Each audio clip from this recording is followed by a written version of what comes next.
Well, President Trump is backing several candidates in today's elections as he looks to extend his winning streak. You know, he's 20-1 backing Republican candidates. But his support of Kris Kobach for Kansas governor could be his riskiest move yet. Party leaders are reportedly that this candidate is unpopular with the state's general electorate. Let's bring in the power panel, Liz Peek, FoxNews.com columnist, and also back from Outnumbered, Leslie Marshall, syndicated radio talk show host. So I want to go to you, Liz, because we heard a little bit from Leslie. Let's freshen the conversation now. What do you make of this?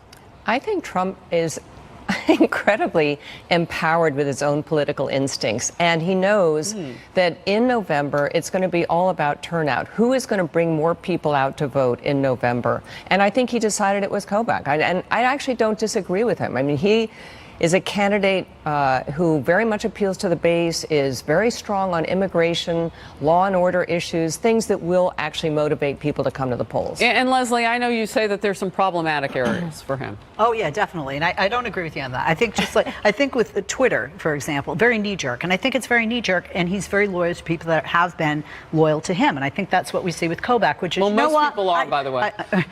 True, but there are some people that take their party's advice when they go, no, not a good idea. And like you said, yeah, there are some troubled areas. And I'm not just talking about the voter fraud commission. I'm also talking about the allegations of 3 individuals who've worked on his campaign and associations that he allegedly has had with white supremacy organizations or organizations that are linked to white supremacist organizations. And I think I said it, earlier. I want Kobach to win because I think it will be easier for Democrats in the general election to get a leg up in a very red district. Well, that's what all the left-wing media is saying. Forgive me, but that is actually the narrative that's coming out of most Democrat mouths, is that this is very good for Democrats because it will inspire them to turn out. And it's possible. I think that's totally true.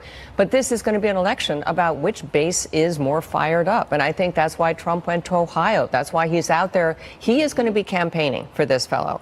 And yes, by the way, I think some of it was about loyalty, but I admire that, actually. I think it's good to stand by the people who have been really particularly loyal to you, and he was. I don't want to glaze by what you just said, but it's interesting. It is hunting season politically.